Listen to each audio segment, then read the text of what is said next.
He came to in the cold, iron on his tongue, ash in his lungs, the ground pulsing under him like a buried heart, and when he opened his eyes, the sky above was a torn sheet of crimson and bronze, stitched with black smoke that drifted low enough to scrape the tips of broken statues. The wind dragged the stink of burnt oil and wet rust across a plain of toppled altars, and the altars were built from helmets and jawbones and chain teeth, welded together by someone who prayed with a torch. He lay still, and let the pain behind his ribs settle into a narrow line he could breathe around. Counting helped. 4 in, 4 out. He did not call for anyone. There was no one to hear, and if there was, he did not want them to know he was alive. When he finally sat up, the bow was there beside him, scarred, scratched, faithful, its riser spidered with a new hairline crack he could feel but not see. He rolled it in his palm, checked the limbs, flexed the string. Frayed, usable. The quiver at his hip held hard fletchings and 3 arrows that had survived whatever had thrown him across a universe. 3 was a promise he had made to himself a long time ago. 3 was enough to end a room, maybe a world. He stood, and the world stood with him, a black shape in a green hood cutting against a horizon that bled.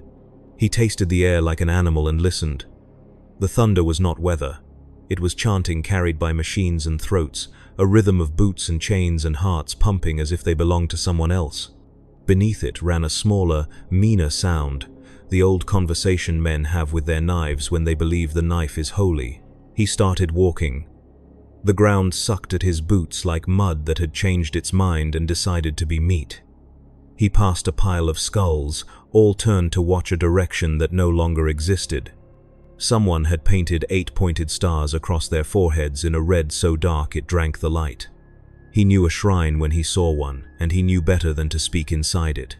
He moved like he was in a city again, breathing with the shadows, measuring alleys, mapping angles, the habits of a hunter that forgot he was once hunted.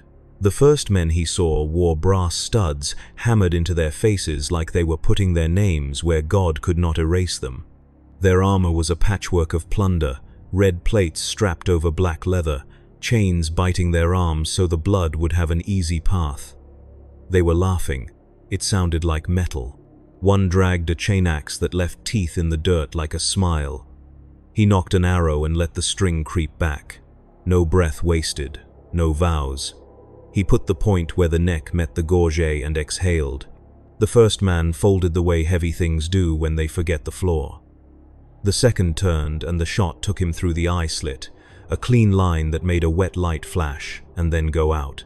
The third roared and lifted the axe, and he could see the story of the roar, could see the years it took to make it that loud. He let him keep the story. He stepped inside the swing, slid low, and used the bow as a lever to break the knee. The man went down, and the string came across the throat with a practiced pull that turned noise into nothing. He was already moving when the bodies finished falling, already collecting what he could use. The chain axe teeth became a saw to dress hard wood, a length of fine wire to double wrap the string, a hook to climb where the ground refused to be kind. He took a strip of red cloth without thinking, and then stopped himself and put it back. He did not want that color on him. His emerald hood was a wound in this place. He let it be. The plains narrowed into a scar, where a road had once cut a straight line toward a hive city that now leaned like a man beaten into confession. Towers had collapsed and stayed up out of spite. Bridges hung like rib cages. Smoke lived in every window.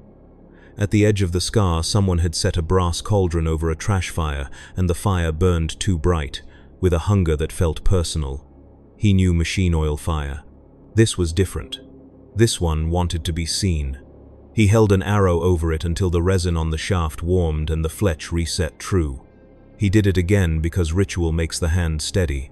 The wind shifted and he heard singing, if singing could be a hammer. He climbed the broken ribs of a gantry and looked down into the open throat of the hive.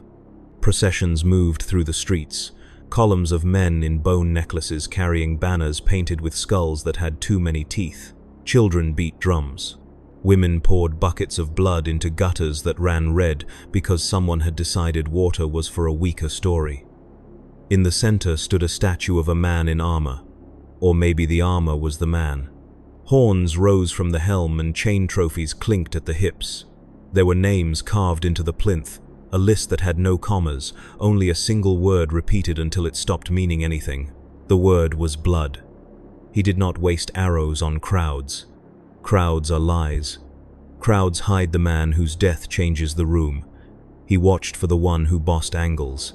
Found him. A champion in flayed skin cloak, mark of favor burned into his chest, chain-axe teeth polished like someone loved them. The man stood beneath the statue and set his helm at his feet, as if the air deserved to see his face. He spoke to the crowd with his scars, and the crowd agreed. When he finished, he dipped a bowl into the trench of red at his feet, lifted it high, and somebody screamed the name of the god so loud the windows bowed. He took his third arrow and drew until the string hummed against his cheek. He let the world grow thin around a point on the champion's throat, and he released. The shot caught the man mid-breath. The bowl fell. The blood fell faster. The first scream was surprise, the second was worship, the third was order. He was gone before the fourth. Moving across cables, slicing through tarps, his boots finding quiet in the music of panic. He felt their eyes trying to put a pattern on him and failing. He preferred it that way. Night learned the shape of him and held it. The hive hunted in red bands and burned green to smoke him out. He gave them movement instead, bodies in doorways they should not have opened, tracks that took them in circles until their rage ate the quiet and left them blind. He slept in vents with the rats and made a language with them. He marked arrows with chalk, 1 line for the spine of a champion, 2 lines for the throat of a priest, 3 for when the arrow would be found and understood by no one. He ate what did not kill him. He kept his hood clean.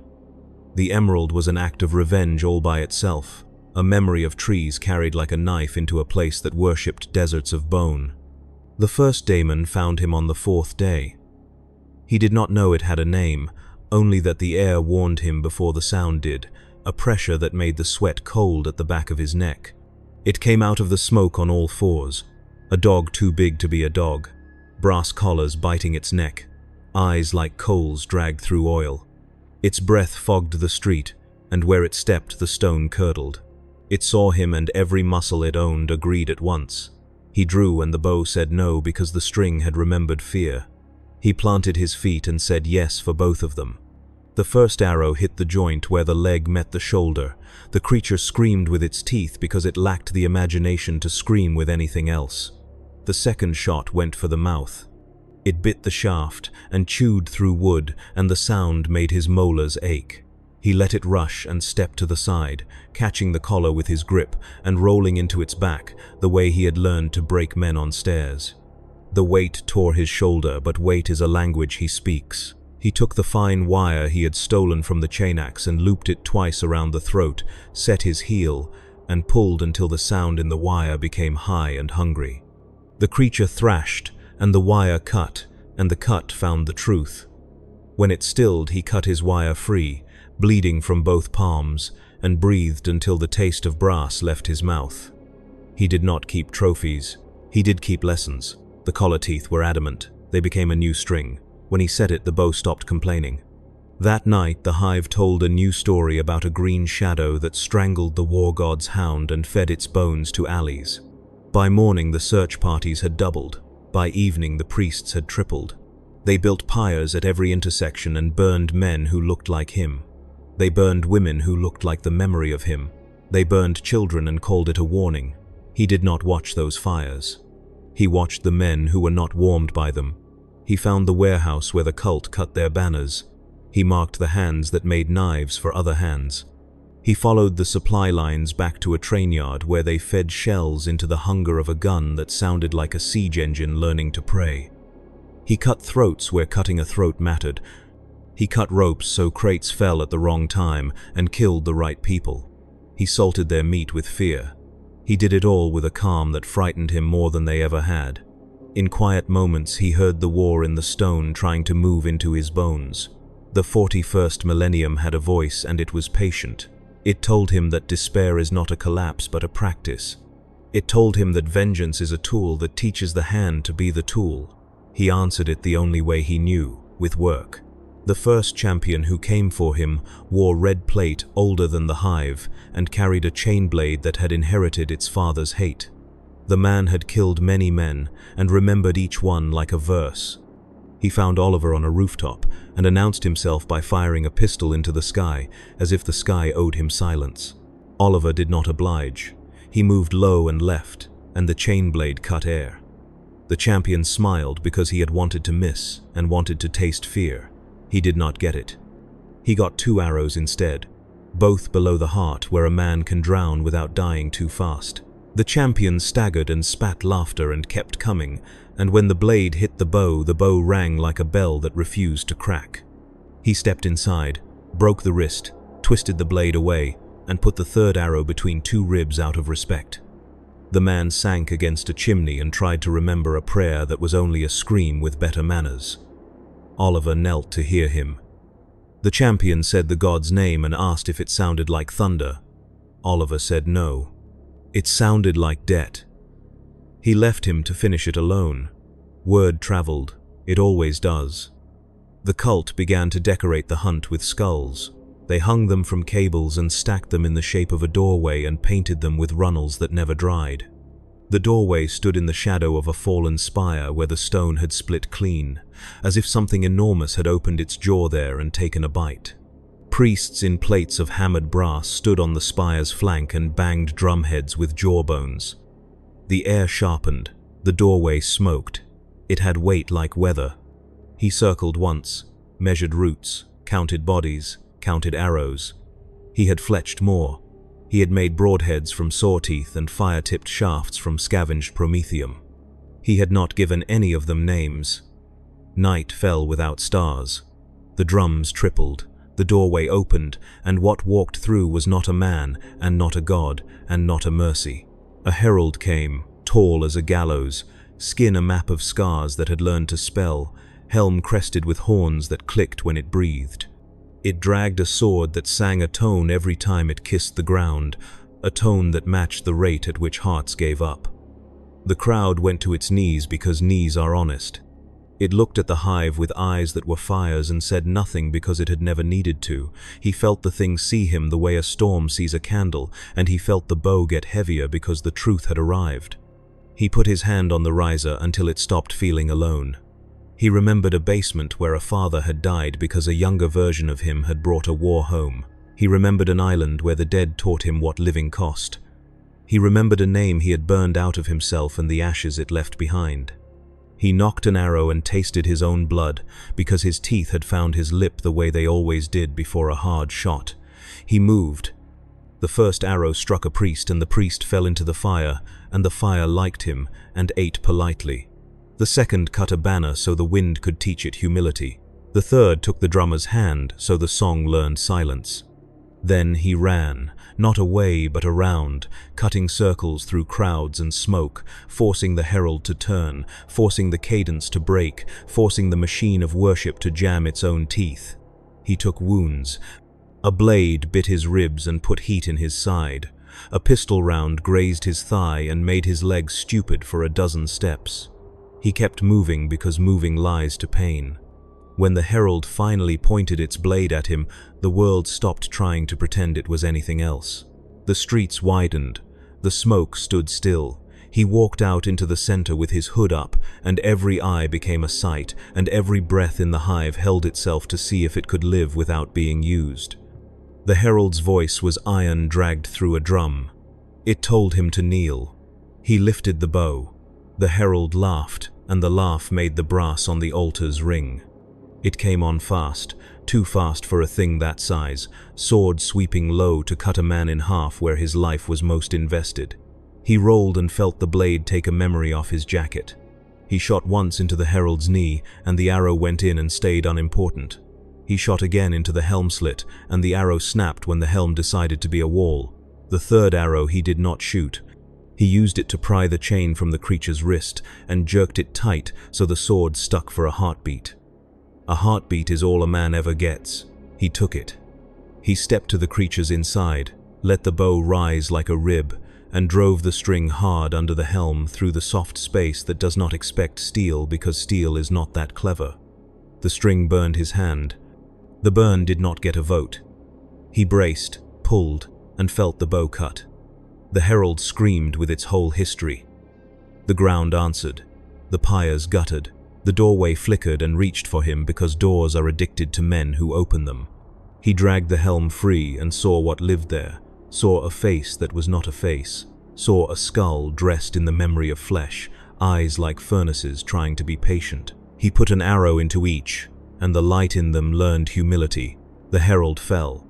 The crowd went from worship to arithmetic, counting exits, counting sins. He took a knee because the world had decided to spin again, and it preferred he meet it halfway. He expected gunfire. He got silence. For a thin slice of time, the hive remembered it was a city and not a sermon. Then the doorway learned to be angry. It convulsed and spat heat, and something laughed from a distance that was right next to his ear. Brass sigils flared along the spine of the spire. The priests found their courage, which is to say they found the place inside them that had nothing left to lose. They chanted and fed the wound with everything they owned, including themselves. The air tore. A figure of smoke and red glass began to assemble, taller than the spire, horned and winged and hungry. He had seen monsters before. He had not seen one that made space fold like a napkin. He ran, not because he was afraid, though he was, but because distance is the only argument that ever changes a monster's mind. He ran high, up ladders that had forgotten humans, across beams that sang under his weight, into the wreck belly of a manufactorum where machines slumped like drunk giants. He found a tank of sacred oil and the skull of a machine altar and a rack of nails that had never been used. He worked quickly with the clumsy reverence of a man building a bomb underwater, anointing arrowheads in oil, pressing them to the altar's dead screen, whispering nothing because he had no god to bribe. He bound 3 shafts with wire taken from a dead hound's collar, twisted until his palms bled, and when he lifted them they hummed a little, the way a bow hums when a shot lands before it leaves the string. He went back into the heat. The thing birthing itself at the door noticed him the way fire notices oxygen, with gratitude that intends murder. It sent lesser shapes like knives with legs. Blood letters came, thin and exact, mouths made to reduce language to screaming. He broke 2 with shots that forgot they were wood. He let a third get close and broke its elbow with the bow and made it teach its sword a new direction. He climbed the spire's spine 1 rung at a time while the world tried to shake him off. At the top, the air felt thin and crowded with old prayers. The daemon below lifted its head, a bull at the altar, and the light inside it was a furnace that had learned to consider. It raised an axe that did not exist in any sane geometry, and the axe wrote his death in the air. He drew. He did not aim the way men aim. He remembered the weight of his father's body. He remembered the sound of waves on a black rock where a boy stopped being a boy. He remembered every face his arrows had ended, and he asked them for their fractions of regret. He braided all of it into a line and let go. The first arrow went into the daemon's brow and the fire there whitened as if surprised to be contradicted. The second sank through the hollow of its throat, and the sound it made shook dust from stars that had not existed here in centuries. The third did not fly straight. It curved, like it had a memory of wind that the rest of the world had forgotten. It bent around the axe that came to hate it. It found the knot where rage had been tied into form. It buried itself there, and for a breath the daemon realized the error of being. It came apart without falling, shed light the color of old coins, and left a taste of hot metal on every tongue. The doorway shrank like a wound that had been told no. The pyres blew out. The priests died without drama, which is the only mercy this age knows. He hung on the spire and looked at his hands. They were shaking, not from fear, not from triumph, from the effort of not becoming what this place wanted. He climbed down 1 scar at a time and walked away from the altar that had wanted to be a god. He did not look back. The hive did not cheer.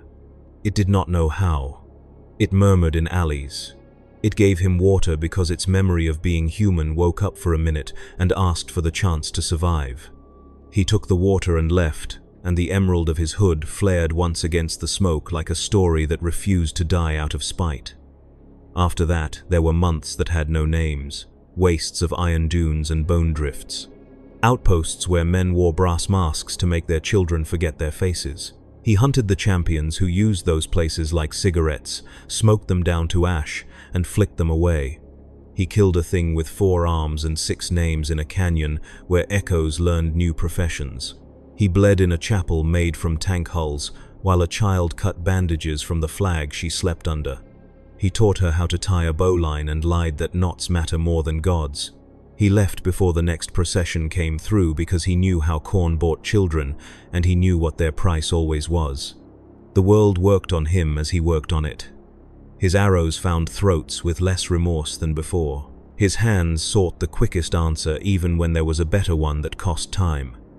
He woke sometimes with his teeth in his lip and his fists closed around nothing like he had been trying to strangle the night. He started to understand why men painted their faces with blood. Not because it made them brave, but because it hid the parts of them that still doubted. He did not paint his face. He kept the green clean. One evening the sky went the color of old wine and stayed there. The wind stopped. A column of armored figures appeared on the horizon, black silhouettes with shoulders like doors, and for a moment he thought the angels of death had come to test whether his work had been vanity. They were not angels. They were men in carapace stained the color of dried roses, helms snouted for filters, purity script hanging from their plates like a language trying to convince itself it was still holy. They found him in a crater full of spent casings and asked his name through a vox that made every voice sound like an exhausted cathedral. He did not answer. Names are magnets. The officer in front looked at the emerald hood and the bow and did an old soldier's math. He did not ask again. He said that the Ministorum had drawn lots in 3 cities, and the same name had climbed out of the bucket each time. He said pilgrims were walking deserts with arrows painted on their palms. He said a Mechanicus astropath had burned herself clean trying to speak to a line of green light she saw moving like a saint through the noise. He said the cult was collapsing in this sector, not because it had been convinced, but because it had been outlived by something that worked harder than it did. He asked if Oliver wanted to see the shrine they had built for him. Oliver said no. The officer nodded like that was the only correct answer. They gave him water and meat and a spool of monofilament he could not have bought with any coin that still held purchasing power. They did not ask for a blessing.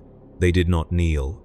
They simply stood with him until the sun went from wine to iron, and in that grey hour, a girl in a cracked flak coat stepped forward and took something from her neck. A little aquila, bent, gold flaked away until it looked like a bird that had forgiven a fire. She pressed it into his palm without touching his skin and said that on the night her brother had been taken for the skull tally, an arrow had fallen through the ceiling and cut the rope. She said she did not see who shot it. She said she had decided that not seeing was part of the miracle. He closed her fingers over the charm and told her to keep it. He told her that arrows do not save people. People save people and arrows interrupt other plans. She nodded as if that was scripture, because sometimes the truth is, he left them in the morning because isolation was the shape that fit around him best. Word outpaced him anyway. The cult burned green hoods at crossroads and called it a victory. The faithful hung green cloth over doorways and called it hope. At some point, without asking for it, he began to glow in the stories. The glow embarrassed him. He worked harder. The last fight came in a valley where the bones of tanks made a forest, and the wind rang through their barrels like a choir with bad intentions. The champion waiting for him was not flesh made noisy, but something that had graduated from murder to meaning. It had once been a man, and then a legend, and then an altar, and then a demon prince with a collar of skulls that whispered to each other when it moved. It wore brass like skin and carried axes that fed on impact. It saw him and smiled with a mouth that had eaten every argument against itself. It promised him a fast death if he knelt, and a famous one if he did not. He took the second, because famous is just another word for witnessed. The fight was simple. Most clean things are. It chased, he cut angles, it jumped, he ruined knees, it laughed. He removed teeth. It threw one axe so hard the air remembered the throw for a minute after the axe was gone. He ducked, felt the brush of eternity, and did not thank it for missing. When it finally caught him, it broke his bow across its palm and showed him the pieces like a teacher presenting a corrected mistake. He looked at the broken halves and felt the bottom fall out of a room he had lived in for 10 years. He did not make a noise. He wrapped the new monofilament around his hands, stepped into the giant's shadow, and climbed it like a tree he meant to cut down from the top. It tried to shake him. He tied himself to its hate and stayed. He dropped the line over the throat and pulled until every sin it had ever committed tried to exit through the same hole. It howled in a language that bled. He pulled harder. The wire lit. So did his hands. Somewhere far away, a girl knelt in a chapel made from tank hulls and asked no one in particular to let the arrow fly true. Somewhere else, a priest who had never liked the idea of saints lit a candle and decided not to tell anyone. The wire cut. The head came off a heartbeat before the body remembered what it was supposed to be doing. It fell on its knees. It stayed there like that for a long time, a monument to a god's mistake. The head rolled and hissed and tried to laugh, and could not, because laughter is a luxury of breath. The valley went quiet. He sat in the bones of a tank and bound his palms with cloth that used to be his hood. The emerald turned umber where the blood found it. He did not stand for a while. He did not pray. He counted the ribs in the tank's rust and drew a line with his finger each time the number came out different. When he finally rose, the soldiers were already coming.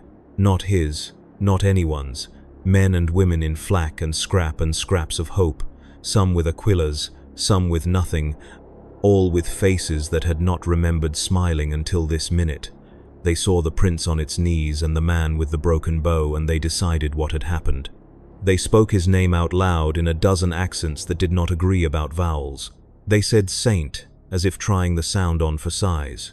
He told them not to. He told them to bury their dead and burn their altars and teach their children knots. They agreed with everything except the part where he was not a saint.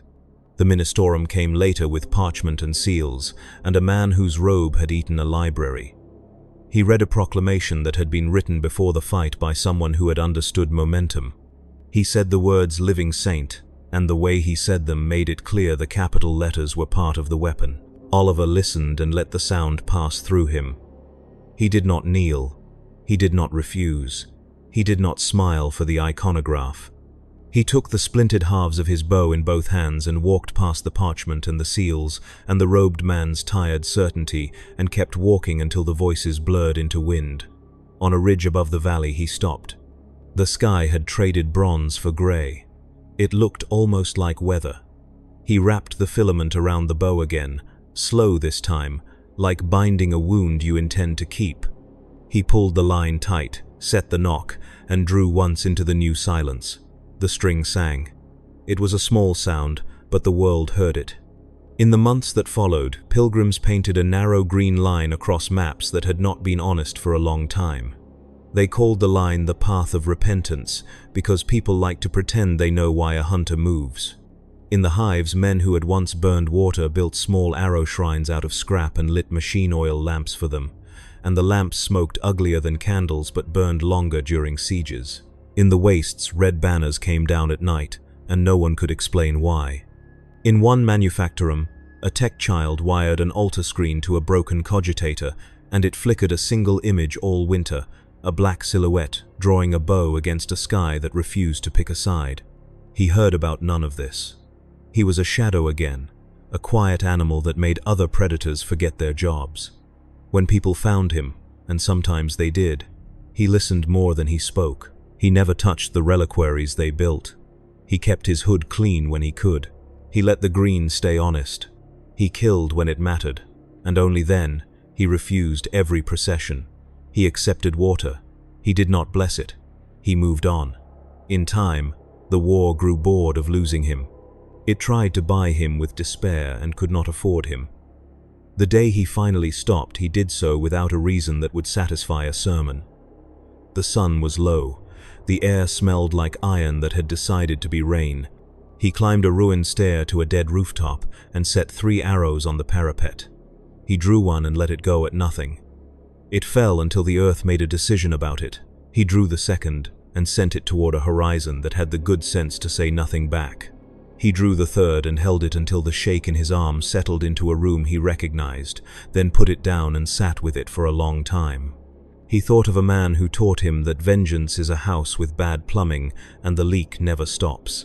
He thought of an island that would never forgive him but had let him live anyway. He thought of the girl with the bent aquila and hoped her knot had held. The wind shifted. In the city below, bells rang that used to be warning and now were something like relief. Behind him, very far away and very close, a chorus of voices he did not belong to began to tell a story about a saint who did not want the name, and a bow that would not die, and a god of blood who learned, for a little while, to starve. He stood and put the hood up and became smaller than the story on purpose. He left the parapet without looking back. The last light turned the world to bronze, and the shadow he cast across the roof was long and thin and green. He walked for days through cities that had forgotten how to die properly. Streets full of burnt incense and broken altars, bodies nailed to walls not out of cruelty but out of habit. His name traveled ahead of him like a rumor that paid in fear. Sometimes he saw it carved into metal, scrawled in blood, whispered by the dying as if it were a password to somewhere kinder. It made his teeth ache. He started to count how often he heard it, and stopped when he realized he had lost track before dawn. The people looked at him the way people look at fires they can't decide to worship or run from. Some knelt, some hid their faces, some tried to touch the hem of his cloak. He told them not to. He told them to get up. They mistook it for humility. They always do. He moved through them like a ghost that hadn't learned the rules of haunting. When he looked at his reflection in the black glass of broken windows, he saw someone older than memory, eyes rimmed in rust, skin mapped with thin lines that hadn't been there yesterday. The green hood no longer looked like defiance. It looked like a lie that had learned to speak kindly. At night he dreamed of arrows that flew on their own, each carrying a different confession. One dreamed of mercy and missed. One dreamed of truth and split in two. One dreamed of vengeance and came back to him, lodging deep in his ribs until he woke choking on his own breath. The wound was never there in the morning, but the ache stayed. The ache started to hum when people prayed near him. The first time it happened, he was resting under a broken overpass, trying to mend the string with wax stolen from a candle that had been meant for the dead. Two men came and knelt 10 meters away. They didn't see him. They faced the wrong direction and started to pray to him anyway, words half-learned, voices shaking. The sound went through the concrete and into his hands. The bow vibrated as if answering. He stood slowly and the men gasped, because the sound of boots on rubble had become part of their religion. He told them to go home.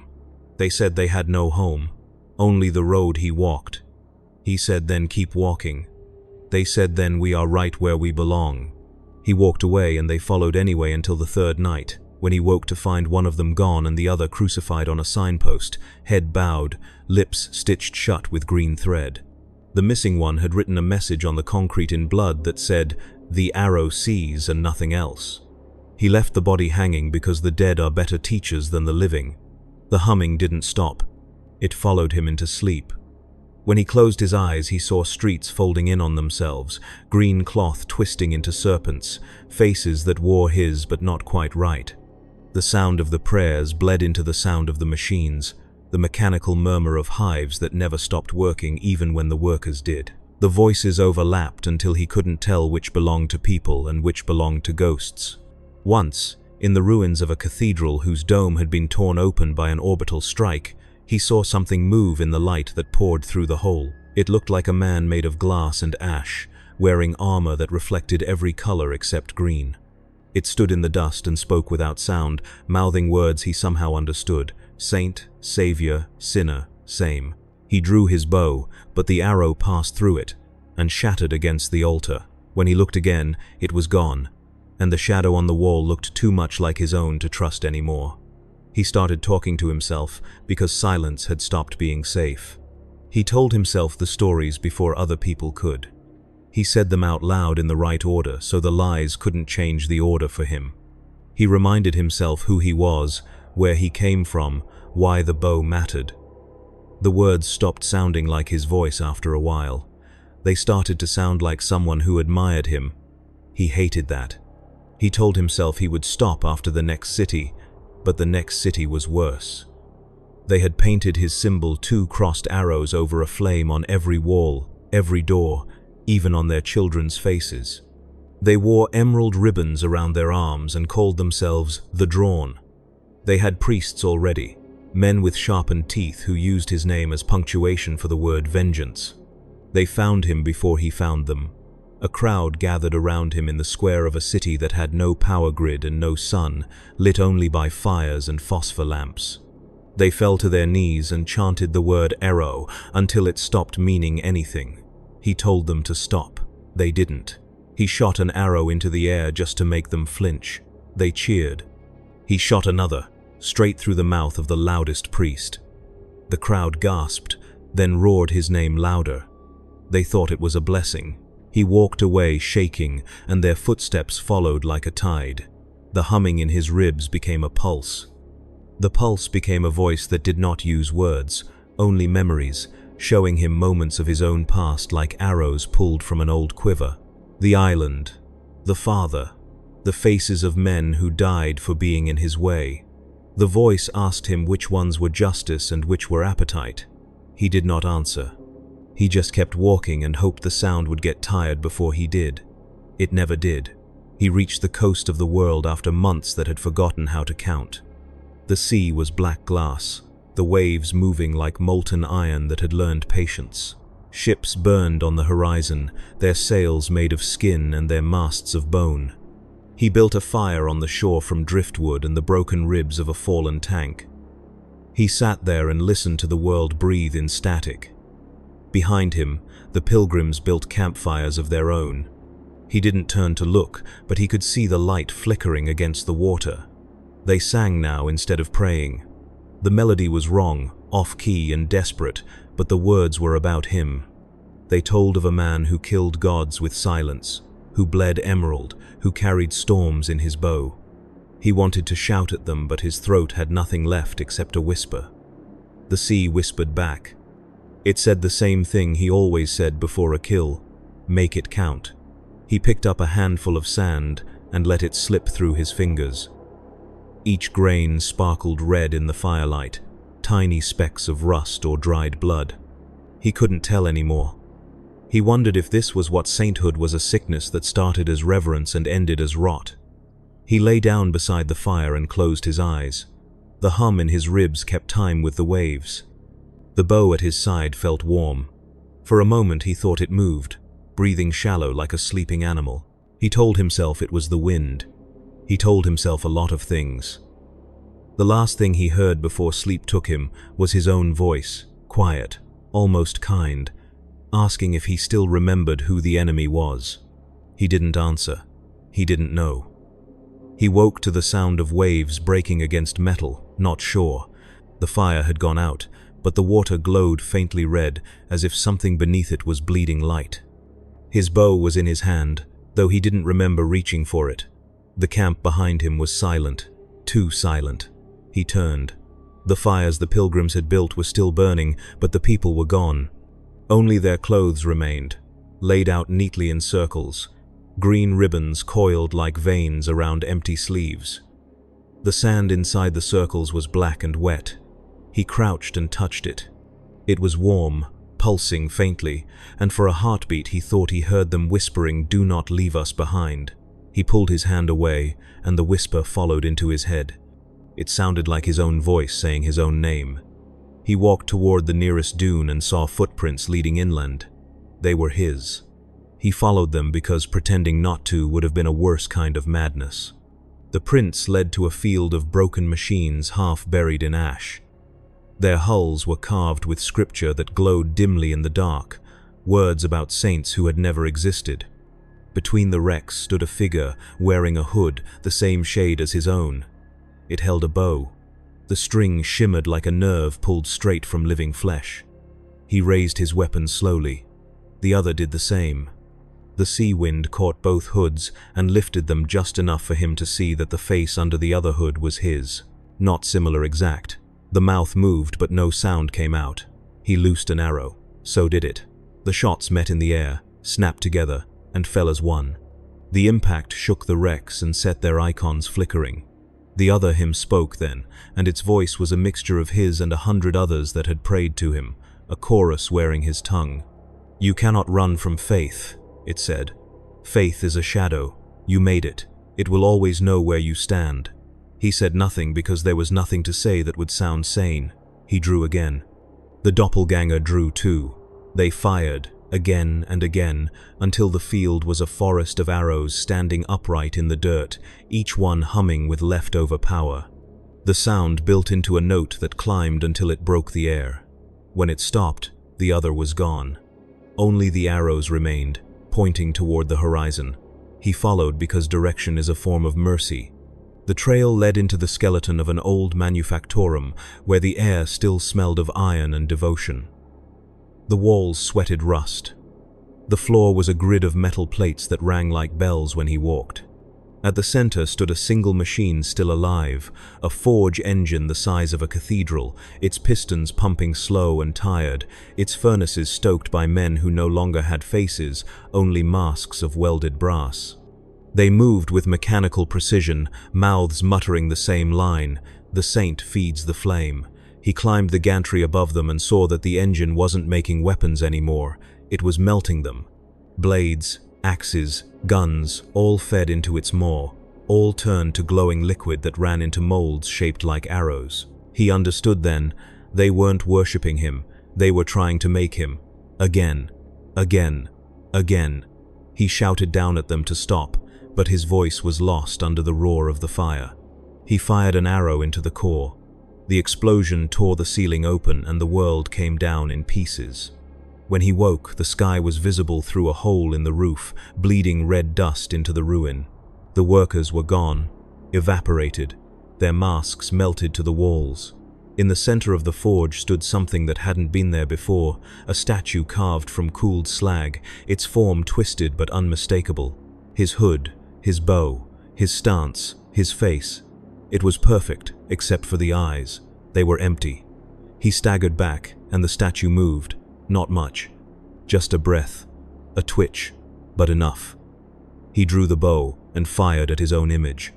The arrow struck the chest, sank halfway, and stuck. The sound it made when it hit was a heartbeat. Once, twice, then nothing. He turned and left the manufactorum burning, the statue watching him through smoke that smelled too much like incense. Outside, the world had changed color. The horizon was green now, not his green but a poisonous shade that shimmered like oil. The air tasted like copper. He kept walking until the ground rose into a hill of twisted armor and crushed banners. At the top he could see the war-spreading lines of red-clad soldiers marching toward black ruins, their chants echoing off the clouds. Above them something vast circled, wings of brass cutting through ash, a daemon engine with a face half human, half god. He knew that face. It was the champion he had killed, reborn and refitted, carried by vengeance that didn't know when to stop. The army below it carried icons shaped like arrows. They called themselves the Blood Drawn. He could hear them from miles away, shouting prayers in his name while spilling each other's blood to please a god that had stolen his reflection. It was the final joke. He laughed once quietly, and it sounded wrong in his own ears. He sat down on the hill and took out the last arrow he had made before the forge, the one he'd never used. The shaft was blackened from old fire, the head still sharp. He looked at it like a man looking at a letter he shouldn't read. He said, "This isn't vengeance anymore." The wind answered, "It never was." He didn't know if the voice was in his head or in the air. He knocked the arrow and stood. Below, the army moved closer, banners snapping like tongues. The daemon engine screamed his name as if it were claiming a son. He drew the bow. The line trembled. His hand did not. The shot cut the distance in half. The arrow vanished into the engine's throat, and the explosion was so bright it turned night into a negative image of itself. The army broke. Some fled. Some knelt. Some tore their faces off trying to make new ones. He dropped the bow and watched the fire crawl up the sky. When it reached its peak, he thought he saw shapes inside it. Men, women, children, all made of green light, all watching him, their eyes filled with questions he couldn't answer. He whispered, "I'm sorry." The fire whispered back, "We forgive you." Then it went out. He fell to his knees. The bow lay beside him, unbroken, humming softly like it remembered a better song. He pressed his hand against the ground and felt it pulse beneath him, slow and steady. It was the same beat as before, the one in his chest, the one in the forge, the one in the statue. His own heart trying to remind him that he was still here, even if everything else was becoming myth. He closed his eyes, and for the first time since arriving in this world, he prayed not to gods, not to saints, but to silence itself. It didn't answer, but it listened, and for now that was enough.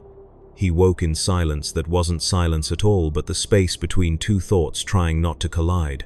The fire had eaten itself down to a ring of black glass, and the hill beneath him was gone, or maybe he had walked without knowing.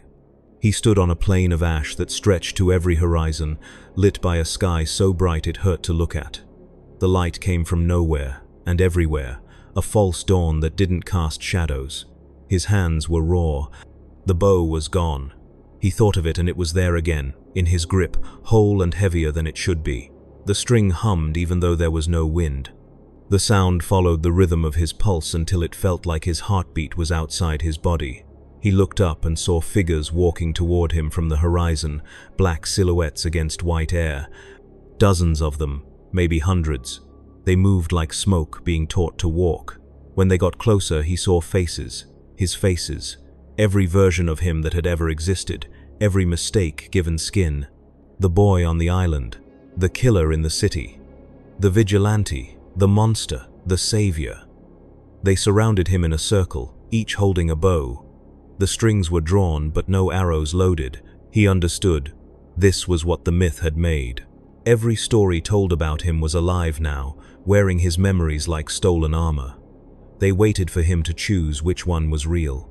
He said, "None of you." They all answered at once, his own voice overlapping into static. "We are what they believe." He turned slowly, looking at all of them. Some smiled. Some wept. Some bled. He said, "Then believe this," and drew his own bow. The others drew too. 100 strings sang in unison. The air became an ocean of sound. He fired. They fired. Arrows crossed like a storm of veins in the sky. Each impact split light into fragments. The plane trembled. When it was done, only one shape stood. Him, bleeding from everywhere that had ever been wounded. The others were gone, folded back into the myth that birthed them. He fell to his knees and the ground cracked. From the fissure rose light, not red or green, but something older, pale gold that shimmered like dawn seen through tears. It shaped itself into hands, thousands of them, all reaching, all gentle. They touched his shoulders, his face, his heart, and the wounds closed. He wanted to tell them to stop, that mercy this late was cruelty, but the words never made it out. The hands lifted him to his feet. The light spoke in a voice made of 1,000 whispers. "You cannot unmake what has been made, but you can choose what it means." He said, "I don't want to be a meaning." The light said, "That's why you are." The hands let go. The plane began to rise beneath him, folding upward until it became a mountain of ash, and he stood at its peak. Below, the world rebuilt itself. The seas stopped bleeding. The skies dimmed to gray. Cities stirred under layers of soot like bones, learning to be buildings again. He saw the armies scatter, the cults fracture, the altars fall. The people looked to the horizon and saw the light and called it a sign. They knelt, not to him but to the idea of him, and somehow that was worse. He looked down at his hands. The bow had changed. The wood had become metal, the metal veins of living light. It was beautiful and wrong. He set it down on the ground. It stayed upright on its own, humming quietly. He took a step back. The hum grew louder until it matched the heartbeat under the soil. He whispered, "No more saints." The bow answered, "Then be something else." He didn't know if he said the next words or thought them, but the world heard them anyway. "I was never your savior. I was your mirror." The wind rose and took the words apart, scattering them like seeds. He turned and walked down the mountain. Each step left a footprint that filled with green light, fading as he moved on. When he reached the base, soldiers were waiting. Imperial Guard, armor dented, banners torn. Their commander stepped forward, helm under his arm. His face was scarred, tired, human. He saluted. "Saint Arrow," he said, voice breaking on the title. "We've been looking for you." Oliver shook his head. "Then you weren't looking in the right direction." The man frowned. "The Ministorum declared you living proof of the Emperor's will. They say you carry his light." Oliver looked at the horizon where the light still glowed, faint and trembling. "That's not his light. That's what's left of mine." The commander hesitated. "They want to build a cathedral in your name." He almost laughed, but it came out as a breath. "Don't. Cathedrals are traps that pretend to be homes." The commander opened his mouth to argue, but something in Oliver's eyes stopped him. He bowed his head. "Then what should we tell them?" Oliver looked past him, at the soldiers standing in a line, eyes hollow, armor scorched. "Tell them the war is over. Tell them to go home." The commander said. "There is no home," Oliver said. "Then build one." He walked past them, into the grey distance. None followed. When the wind changed, it carried the scent of rain. He kept walking until the sound of the army was gone. The world around him was quiet except for the steady rhythm of his footsteps and the faint hum of the bow somewhere far behind, singing to itself like a forgotten god. He reached a ridge and saw a valley below, green, not the poisonous shade, but real, growing, alive. Grass pushing through ash, stubborn and beautiful. He knelt and touched it. It felt fragile, like hope pretending to be soil. He whispered, "Good." Then he lay down in the grass, staring at the sky until it stopped looking like a wound. The light above flickered once more and dimmed into twilight. He closed his eyes. For a long time he didn't move. Then, slowly, the mark on his wrist, an old scar shaped like a bowstring, began to glow. Faint, pulsing, alive. It was not a halo, it was a reminder. Somewhere far away bells rang. Not of war, not of worship, just time passing. He smiled, small and tired, and whispered to the air, "Don't build a legend, build a life." The wind took it and carried it away across the valley. The grass bent in the breeze, green against the grey, and for the first time in centuries, the world exhaled. He didn't dream this time. There was no need. Sleep was just a place where memories rehearsed pain, and he had already performed it perfectly. When he opened his eyes, the world was still grey but softer, the kind of grey that forgives. The wind moved through the grass in patterns that sounded like breathing. He sat up slowly, bones arguing, skin tight where the scars had healed too fast. The mark on his wrist still glowed, dim and steady, like a heartbeat he hadn't earned. He looked around. The valley had changed while he slept. There were people now, small figures moving carefully among the ruins, building shelters from the bones of tanks, planting seeds in the cracks of broken roads. They didn't see him at first. He watched them, silent, counting how many times they looked at the sky before bending back to work. They were afraid of miracles. That was good. Fear keeps people honest. He stood and started walking toward them. Some noticed and froze. A few dropped to their knees. He sighed and raised a hand. "Don't," he said, voice rough from disuse. "No prayers. No titles." They hesitated, confused, then stood. One of them, a girl maybe 16, hair cropped short, face half covered in soot, stepped forward. She held something wrapped in cloth. "We found this," she said. Her voice trembled but didn't break. She unwrapped the bundle. His bow lay inside, or one that looked like it. The same design, the same curve, but made of their hands, their tools. Wood from burned homes, metal from wreckage, bound together with strips of green cloth. "We thought you might need it again." He looked at it for a long time, then shook his head. "Keep it. Use it for the harvest. It'll pull more than a string." She didn't understand, but nodded anyway. He turned to leave and she called after him. "Where are you going?" He paused. "Anywhere else," she said. "The stories said you never stop." He looked over his shoulder. then stop believing stories. He walked until their voices faded behind him. Each step felt heavier, but not from pain, from weight. The weight of being remembered by people who never met you, of being a myth that refused to die even when the man beneath it begged to. He climbed until the valley was a smear of green below him, the beginnings of a world that might survive without gods. At the summit, the air thinned and the wind was cold again. He sat on a rock and let the silence sit with him. He thought about the island, the faces, the arrows that had outlived their reasons. He thought about vengeance and how it had felt clean once, before it became a language the universe spoke too fluently. He thought about the voice that had told him he was a mirror. He said quietly, "Maybe mirrors can learn to forget." The wind didn't answer. It just carried his words down the slope, scattering them over the new world. The sky darkened. Stars began to show distant, pale, but there. He had not seen stars since arriving. He didn't realize how much he'd missed them. One fell, leaving a thin green streak across the black. He smiled faintly. "Show off," he murmured. He closed his eyes again, not in sleep but in rest.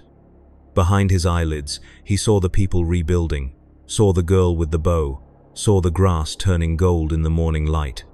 He saw a world that might never know his name but would still feel the echo of what he'd done. That was enough. The legend could rot, the man could rest. He leaned back, the hood falling from his head, the wind in his hair cold and clean.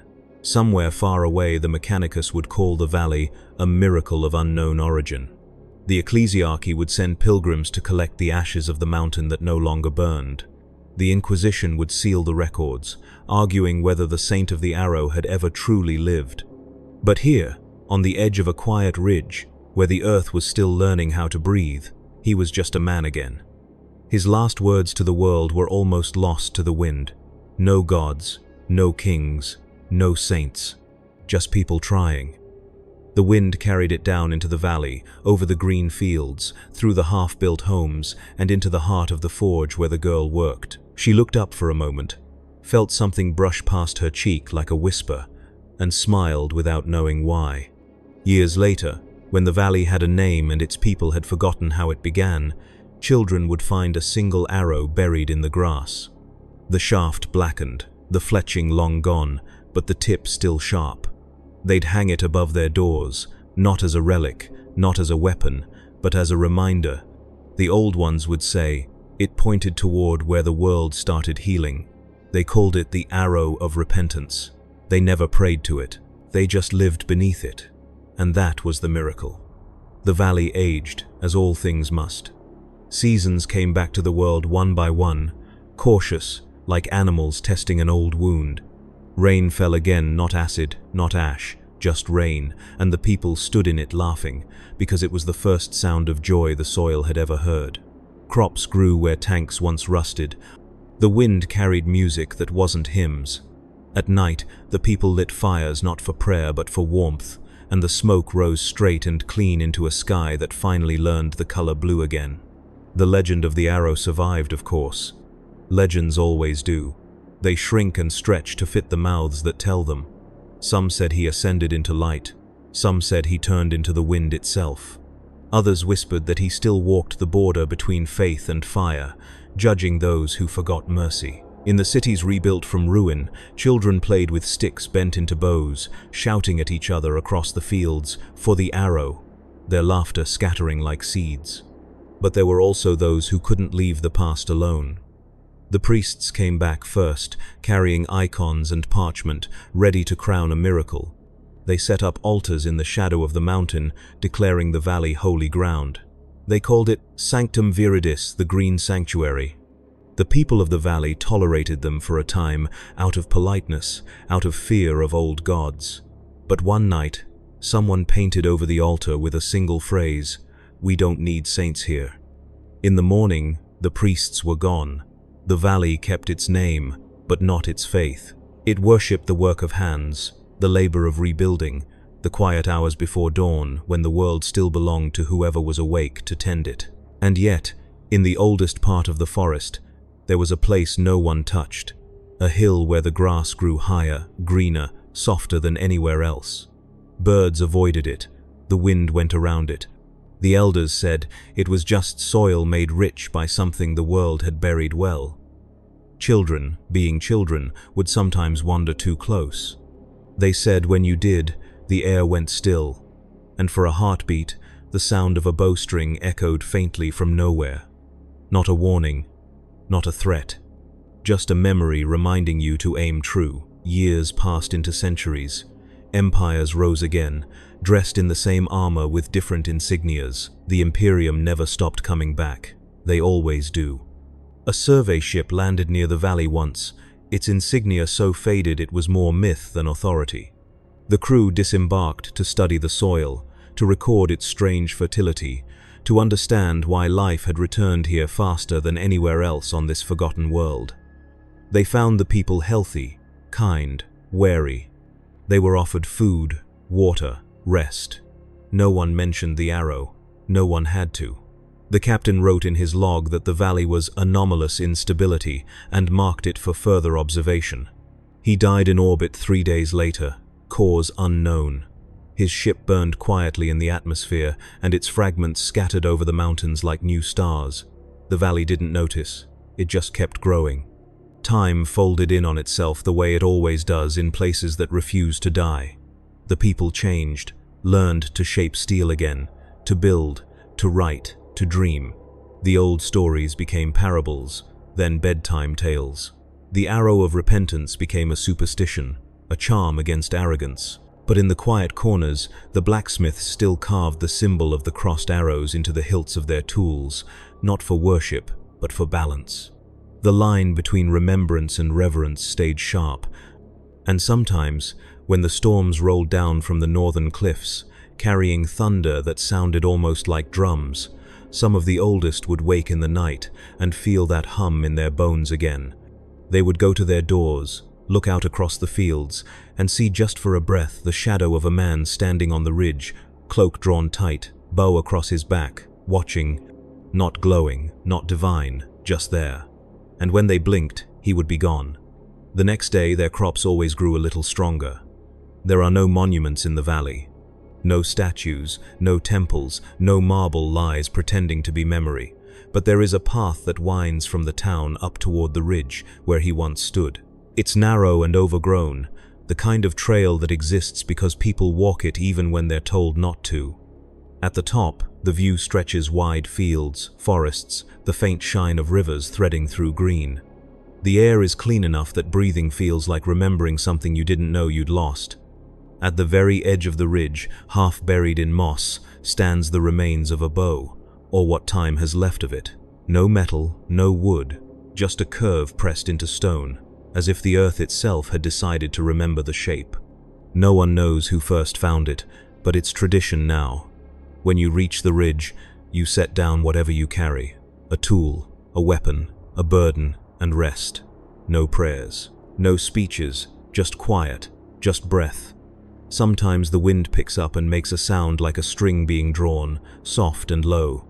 The young say it's just the air between the rocks. The old don't argue. They smile, bow their heads, and let the silence say the rest. In the archives of distant worlds, in cathedrals and war shrines, his name exists in fragments: Oliver Q, Olive Quinn, the Saint of the Arrow. Each version tells a different ending. In some, he was taken up into the stars.